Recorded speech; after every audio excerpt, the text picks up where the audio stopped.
rapper from South London has been jailed for 7 years for selling drugs in a so-called county lines operation. 19-year-old Daniel Olaloko admitted supplying heroin and crack cocaine to drug users in Barrow-in-Furness in Cumbria as part of the scam. In the West Midlands, parents are being warned about the dangers of their children being used as drug dealers. Peter Wilson reports. This is Zachariah Mohammed. You're under arrest suspicion of supplying Class A drugs.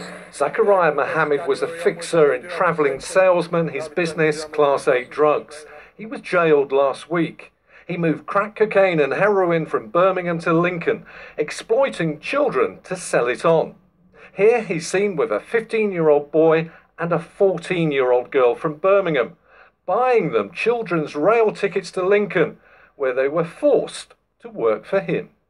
The real victims in this were the children.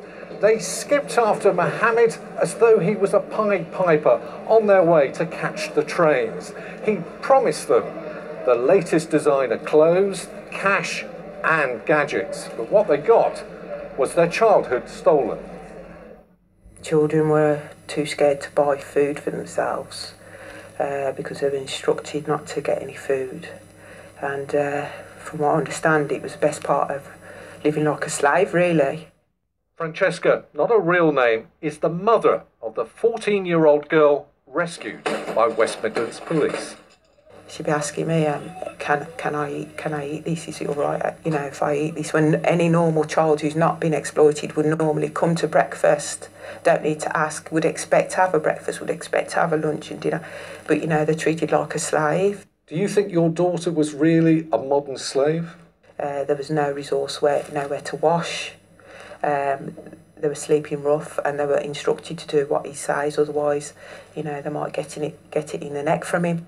Her teenage daughter was part of what's called a county lines network, drug dealers using the motorway and trains to shift drugs from big urban areas like Birmingham out to provincial towns. West Midlands Police chose to treat your daughter as a victim, not as a criminal. Was that the right thing to do? She was treated as a modern slave, and she was exactly that. She was taken from a good home, and she was brought to such a place to live in squalid conditions away from a caring home for several weeks. Francesca, what tonight would you say to other parents out there?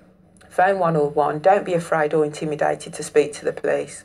We need to stand up for our children and do what's right, because without us, they have no hope.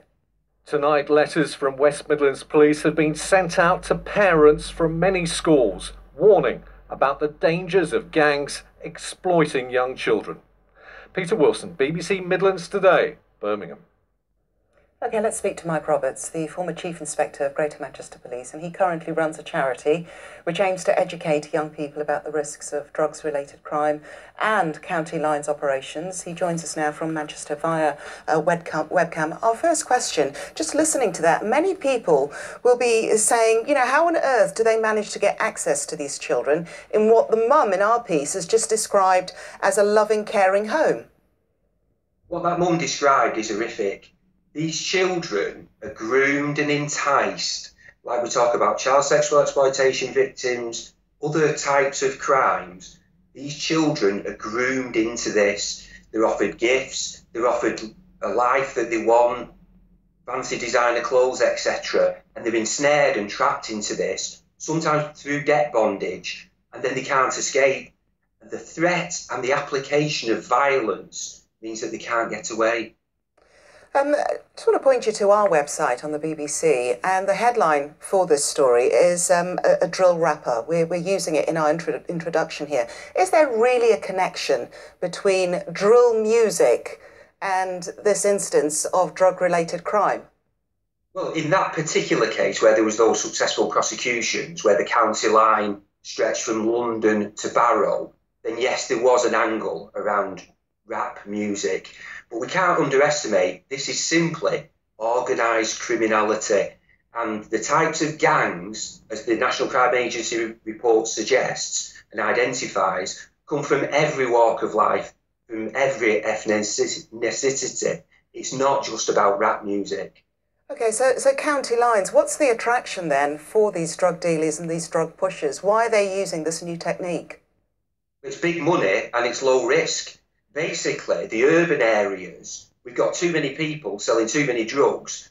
The market is saturated. So what they've latched onto is that if you can sell your drugs into some of these coastal villages, towns, etc., you've got no competition. You're using children that you've exploited. And actually, the risk to the people further up the organised crime gang structure is very low. The people that generally get caught are the children. And thankfully, services and the police are recognising these children as victims, because in the past sometimes they didn't. Okay, you pointed out there that this drug structure, I mean, it must make tracing that supply chain that much harder when you're dealing with distances and also multiple police forces. That is why they've latched onto this being a very low risk way of selling drugs, because the business is far away from where they are. They use different forms of technology to distance themselves from the end supply. So yeah, it is low risk for them. But what we're seeing now is that because the police are properly supporting the victims, they're getting proper disclosure, and then they are able to target the people further up the food chain. Because if all we do is arrest the children that are being forced to do this, these people just recruit more children, and more children are harmed. So it's about sophisticated police enforcement going further up the food chain, and we're starting to see those successful prosecutions now. I mean, the technique is different, but ultimately the reasons for that attraction to drugs for a lot of the children, or that enticement and, you know, being trapped into a drugs world is an age-old problem. The issue here, I suppose, is that how are police able to adapt to this changing nature of drug supply? Do they have the resources? The police have got sophisticated techniques. They've got properly trained detectives now that are looking at this type of work.